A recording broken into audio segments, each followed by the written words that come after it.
Gilliard. I got so much motherfucking design on right now.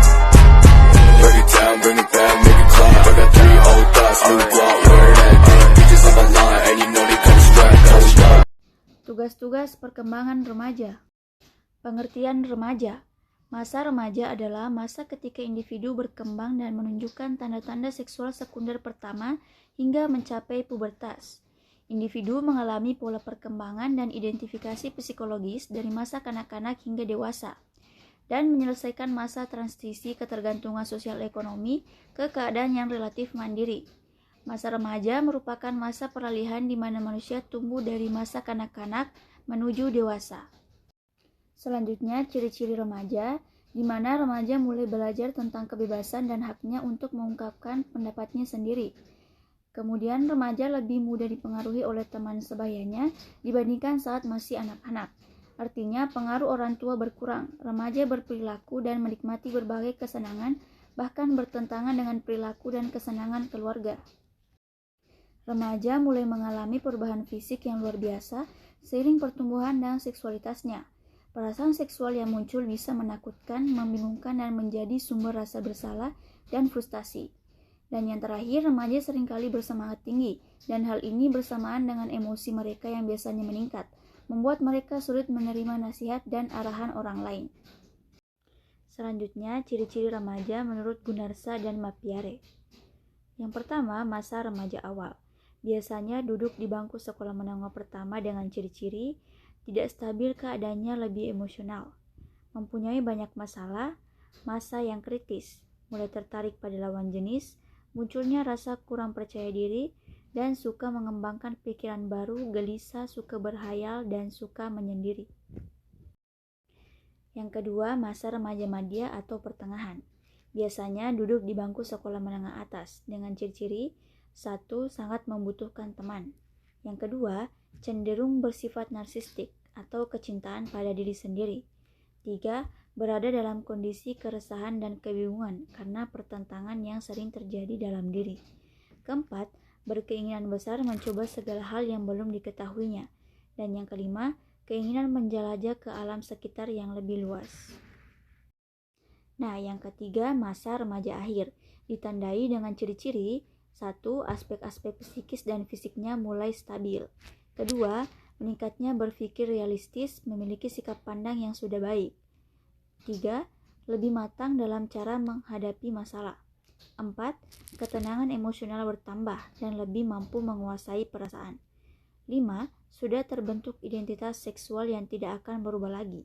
Dan yang keenam, lebih banyak perhatian terhadap lambang-lambang kematangan. Selanjutnya, tugas-tugas perkembangan remaja menurut William Kay, sebagaimana yang dikutip oleh Yudrik Yahya, mengemukakan bahwa tugas-tugas perkembangan pada masa remaja yaitu: pertama, mampu menerima keadaan fisiknya. Kedua, mampu menerima dan memahami peran seks usia dewasa. 3. Mampu membina hubungan baik dengan anggota kelompok yang berlawanan jenis. 4. Mencapai kemandirian emosional. 5. Mencapai kemandirian ekonomi. 6. Mengembangkan konsep dan keterampilan intelektual yang sangat diperlukan untuk melakukan peran sebagai anggota masyarakat. Selanjutnya, tugas-tugas perkembangan remaja. Yang pertama yaitu menerima kenyataan terjadinya perubahan fisik yang dialaminya dan dapat melakukan peran sesuai dengan jenisnya secara efektif dan merasa puas terhadap keadaan tersebut. Yang kedua, belajar memiliki peranan sosial dengan teman sebaya, baik teman sejenis maupun lawan jenis, sesuai dengan jenis kelamin masing-masing. Yang ketiga, mencapai kebebasan dari ketergantungan terhadap orang tua dan orang dewasa lainnya. 4. Mengembangkan kecakapan intelektual dan konsep-konsep tentang kehidupan bermasyarakat. Yang kelima, mencari jaminan bahwa suatu saat harus mampu berdiri sendiri dalam bidang ekonomi guna mencapai kebebasan ekonomi. 6. Mempersiapkan diri untuk menentukan suatu pekerjaan yang sesuai dengan bakat dan kesanggupannya. 7. Memahami dan mampu bertingkah laku yang dapat dipertanggungjawabkan sesuai dengan norma-norma dan nilai-nilai yang berlaku. Yang kedelapan, memperoleh informasi tentang pernikahan dan mempersiapkan diri untuk berkeluarga. Dan yang terakhir, mendapatkan penilaian bahwa dirinya mampu bersikap tepat sesuai dengan pandangan ilmiah. Selanjutnya, tahapan perkembangan remaja yang terbagi atas 3, yaitu remaja awal, remaja pertengahan, dan remaja akhir. Yang pertama yaitu fase remaja awal. Pada fase ini, remaja usia 10 hingga 12 tahun menjadi seseorang yang masih takjub dengan perubahan tubuhnya sendiri dan dorongan yang menyertainya. Mereka mengembangkan pemikiran baru, cepat tarik lawan jenis dan bangun dengan mudah.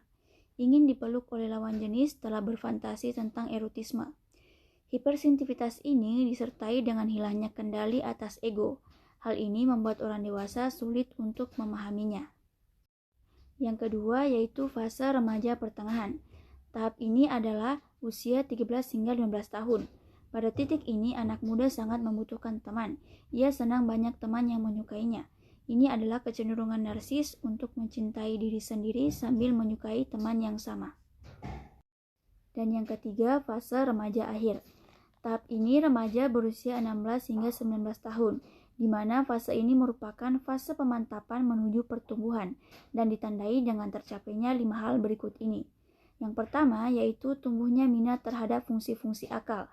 Kedua, ego mencari peluang untuk terikat dengan orang lain dan mendapatkan pengalaman baru. Yang ketiga, ia membentuk identitas seksual yang tidak akan pernah berubah lagi. 4. Keegoisan digantikan oleh keseimbangan antara kepentingan diri sendiri dan orang lain. Dan yang terakhir, membangun tembok yang memisahkan diri pribadi dan masyarakat umum. Masalah tugas-tugas perkembangan. Menurut Harlock, ada beberapa masalah yang dialami remaja dalam memenuhi tugas-tugasnya tersebut. Di antaranya, yang pertama ada masalah pribadi, yaitu masalah-masalah yang berhubungan dengan situasi dan kondisi di rumah, sekolah, kondisi fisik, penampilan, emosi, penyesuaian sosial, tugas, dan nilai-nilai. Yang kedua adalah masalah khas remaja, yaitu masalah yang timbul akibat status yang tidak jelas pada remaja, seperti masalah pencapaian kemandirian, kesalahpahaman atau penilaian berdasarkan stereotip yang keliru. Adanya hak-hak yang lebih besar dan lebih sedikit kewajiban dibebankan oleh orang tua. Selanjutnya adalah upaya dalam menumbuh kembangkan tugas-tugas perkembangan. Yang pertama, yaitu memberi banyak kesempatan kepada remaja untuk aktif dalam berbagai aktivitas sosial. Yang kedua, membantu mengarahkan peran remaja sesuai dengan tugasnya. 3. Membantu remaja yang lambat perkembangannya melalui penjelasan yang dapat diterimanya. Keempat, membantu remaja untuk memilih lapangan kerja yang tepat dan sesuai dengan bakat dan keinginannya. Jadi kesimpulannya, masa remaja adalah suatu tahap dalam perkembangan di mana terjadinya kematangan alat seksual dan tercapainya kemampuan reproduksi. Pentahapan perkembangan ini mengikuti tahap perkembangan kemampuan fungsi fisik. Individu selama mengikuti perkembangan tidak mempunyai kehidupan yang statis, melainkan dinamis dan pengalaman belajar yang disajikan kepada mereka yang sesuai dengan sifat khasnya dan sesuai dengan masa perkembangannya. Remaja yang berkembang sempurna dapat memperlihatkan berbagai kemampuan. Perkembangan fisik pada masa remaja diawali dengan pubertas adalah masa kematangan fisik yang sangat cepat, yang meliputi aspek hormonal dan perubahan fisik. Pikiran mereka juga berubah dengan artian mereka lebih dapat berpikir abstrak dan hipotesis. Perasaan mereka berubah hampir terhadap segala hal. Semua bidang cakupan perkembangan sebagai seorang remaja menghadapi tugas utama mereka, yaitu membangun identitas termasuk identitas seksual yang akan terus mereka bawa sampai masa dewasa. Anak yang berkemampuan intelektual tinggi akan berkemampuan berbahasa secara baik. Selanjutnya, materi kedua yaitu permasalahan pada masa remaja, krisis identitas, juvenile delinquency, pergaulan bebas, penyakit seksual, dan penyalahgunaan nafsa. Apa sih itu krisis identitas? Menurut Erikson, krisis identitas merupakan tahapan untuk membuat suatu keputusan terhadap berbagai permasalahan penting yang berkaitan dengan identitas diri. Dalam tahap pencarian identitas diri, ada remaja yang berhasil menemukan identitas dirinya, ada pula yang gagal untuk menemukan identitas dirinya yang dapat menimbulkan penyimpangan sosial. Kemudian, penyebab terjadinya krisis identitas. Berdasarkan Hidayah dan Huriyati, mengatakan bahwa remaja yang mengalami krisis identitas dapat melakukan perilaku yang berpacu pada tindakan destruktif. Hal ini disebabkan oleh dua faktor, yaitu faktor internal atau faktor dari individu itu sendiri, dan yang kedua adalah faktor eksternal, yaitu dari lingkungan sosialnya. Selanjutnya, apa itu juvenile delinquency? Kenakalan remaja atau juvenile delinquency adalah suatu perbuatan yang melanggar norma, aturan, atau hukum dalam masyarakat yang dilakukan pada usia remaja atau masa transisi anak-anak ke dewasa. Kenakalan remaja dalam studi masalah sosial dapat dikategorikan ke dalam perilaku menyimpang. Dalam perspektif perilaku menyimpang, masalah sosial terjadi karena terdapat penyimpangan perilaku dari berbagai aturan-aturan sosial, ataupun dari nilai dan norma sosial yang berlaku. Selanjutnya, faktor penyebab terjadinya juvenile delinquency. Terjadinya kenakalan remaja biasanya disebabkan oleh faktor internal, yaitu faktor yang berasal dari remaja itu sendiri, dan faktor eksternal, yaitu faktor yang berasal dari luar. Dr. Kartini Kartono juga berpendapat bahwasanya faktor penyebab terjadinya kenakalan remaja antara lain, yang pertama, anak kurang mendapatkan perhatian, kasih sayang, dan tuntunan pendidikan dari orang tua. Yang kedua, kebutuhan fisik maupun psikis anak-anak remaja yang tidak terpenuhi. Dan yang ketiga, anak tidak pernah mendapatkan latihan fisik dan mental yang sangat diperlukan untuk hidup normal. Selanjutnya, pergaulan bebas. Pergaulan bebas merupakan salah satu masalah dalam masyarakat yang banyak terjadi di Indonesia, karena pergaulan bebas identik dengan remaja. Banyak hal yang menjadi akibat dari pergaulan bebas remaja saat ini, antara lain narkoba, minuman keras, perjudian, seks bebas, dan lain-lain. Ciri-ciri pergaulan bebas antara lain, yaitu yang pertama, penghamburan harta untuk memenuhi kebutuhan seks bebasnya. Kedua, upaya mendapatkan harta dan uang dengan menghalalkan segala cara. Ketiga, menimbulkan perilaku munafik dalam masyarakat. 4. Rasa ingin tahu yang besar. 5. Rasa ingin mencoba dan merasakan.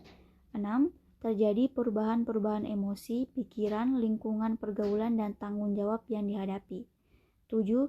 Mudah mengalami kegelisahan. 8. Kesukaran yang dialami akibat konflik karena keinginannya menjadi dewasa. Dan yang ke-9, banyak mengalami tekanan mental dan emosi. Selanjutnya, faktor penyebab terjadinya pergaulan bebas. Yang pertama adalah faktor internal. Menurut Gunarsa, yang menjadi penyebab terjadinya pergaulan bebas dari faktor internal adalah: pertama, kontrol diri, berkaitan dengan bagaimana individu mengendalikan emosi serta dorongan-dorongan dari dalam dirinya.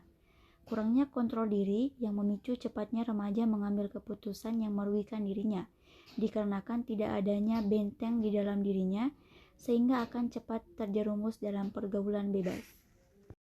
Faktor internal selanjutnya adalah kesadaran diri. Kurangnya kesadaran remaja terhadap pergaulan yang sedang dijalani merupakan implikasi dari kurangnya pengetahuan remaja tersebut yang akan berdampak terhadap pergaulan bebas. Faktor internal yang ketiga adalah nilai-nilai keagamaan. Kurangnya pendidikan agama yang tidak diberikan sejak kecil mengakibatkan remaja tidak memahami norma-norma yang berlaku di dalam masyarakat, tidak memahami tingkah laku yang baik sesuai dengan ajaran agamanya. Kemudian faktor internal yang keempat adalah lifestyle atau gaya hidup. Gaya hidup yang modern tidak terlepas dari kebiasaan remaja dalam kehidupan sehari-hari. Mengikuti gaya hidup atau tren orang barat merupakan suatu permasalahan yang timbul dan berakibat pada pergaulan bebas. Setelah faktor internal, selanjutnya adalah faktor keluarga. Artikel Siana menjelaskan bahwa penyebab terjadinya pergaulan bebas dari faktor keluarga adalah: yang pertama, taraf pendidikan keluarga. Rendahnya taraf pendidikan keluarga yang berpengaruh besar sebagai penyebab terjadinya pergaulan bebas, di mana orang tua tidak dapat memberikan pengetahuan lebih bagaimana dampak yang terjadi apabila anaknya terjerumus dalam pergaulan bebas. Yang kedua, keadaan keluarga yang tidak stabil atau broken home. Keadaan keluarga sangat berpengaruh pada tingkah laku atau perkembangan psikis remaja, yang mana keadaan orang tua yang tidak harmonis yang membuat perkembangan psikis anak terganggu, dan anak cenderung mencari kesenangan di luar, untuk sekadar merupakan hal yang terjadi di dalam keluarganya, karena orang tuanya tidak memberikan kasih sayang, sehingga sang anak mencari kesenangan di luar berbuntut pada pergaulan bebas. Yang ketiga, perhatian orang tua. Kurangnya perhatian orang tua yang sibuk dengan pekerjaannya membuat anak yang kurang mendapat perhatian lebih merasa bebas dalam beraktivitas dan cenderung jarang menceritakan masalah-masalahnya. Yang keempat, keadaan ekonomi keluarga. Ekonomi yang rendah dalam keluarga membuat anak merasa kurang mendapatkan kecukupan finansial maupun material, dan biasanya banyak pula yang putus sekolah, yang membuat pergaulan anak tersebut dengan remaja yang senasib, yang membuat perilaku sang anak menjadi tambah parah. Setelah faktor internal dan faktor keluarga, yang ketiga adalah faktor lingkungan sosial. Artikel Siana menjelaskan bahwa yang menjadi penyebab terjadinya pergaulan bebas dari faktor lingkungan sosial adalah: yang pertama, kurang berhati-hati dalam berteman atau memilih pergaulan. Yang kedua, keadaan lingkungan tempat tinggal. Lingkungan sekitar merupakan faktor pembentuk kepribadian seseorang. Jika di lingkungan seorang tersebut merupakan lingkungan yang kurang kondusif, maka sang anak akan terjerumus ke dalam pergaulan bebas. Dan yang terakhir adalah faktor teknologi informasi. Menurut Setiawan, salah satu kelemahan internet yang paling nyata dan merusak adalah item-item asusila yang tak bermolar dengan mudahnya diakses oleh jaringan internet dan secara tidak langsung dapat menyebabkan para remaja melanggar norma-norma yang berlaku.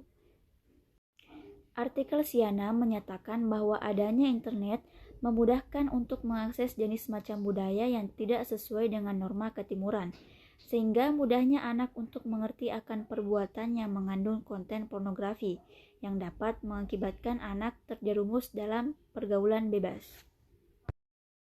Selanjutnya adalah nafsa. Nafsa merupakan singkatan dari narkoba, psikotropika, dan zat aditif lainnya, yang merupakan bahan, zat, atau obat yang bila masuk ke dalam tubuh manusia akan memengaruhi tubuh terutama otak atau susunan saraf pusat, sehingga menyebabkan gangguan kesehatan fisik, psikis, dan fungsi sosial. Oleh karena terjadi kebiasaan atau ketagihan serta ketergantungan terhadap nafsa. Selanjutnya, faktor penyebab penyalahgunaan nafsa. Faktor-faktor yang mempengaruhi penyalahgunaan nafsa dibagi atas dua, yaitu faktor individu dan faktor lingkungan. Dampak penyalahgunaan nafsa. Yang pertama yaitu dampak fisik. Dampak fisik yang dapat ditimbulkan dari penyalahgunaan nafsa yaitu gangguan pada syaraf, jantung, pembuluh darah, gangguan pada kulit, gangguan pada paru-paru, sering sakit kepala, mual, dan muntah, serta dapat berdampak pada reproduksi remaja perempuan, antara lain perubahan menstruasi. Yang kedua yaitu dampak psikis. Dampak psikis dari penyalahgunaan nafsa yaitu dapat menimbulkan gangguan psikis, keracunan obat, dan gejala putus obat. Pada pemakai narkotika akan menimbulkan rasa gelisah, takut, dan curiga yang berlebihan, lambat dan ceroboh kerja, sering tegang, hilang kepercayaan diri, penghayal, fobia, menjadi ganas dan brutal, perasaan tertekan, dan cenderung menyakiti diri sendiri. Yang ketiga, dampak sosial. Dampak sosial dari penyalahgunaan nafsa berupa gangguan mental, dikucilkan di lingkungan, merepotkan dan menjadi beban keluarga, antisosial, pendidikan menjadi terganggu, dan masa depan terancam. Selanjutnya adalah penyakit seksual. Penyakit seksual adalah bagian dari infeksi saluran reproduksi yang disebabkan oleh kuman seperti jamur, virus, dan parasit yang masuk dan berkembang biak di dalam tubuh yang ditularkan melalui hubungan seksual.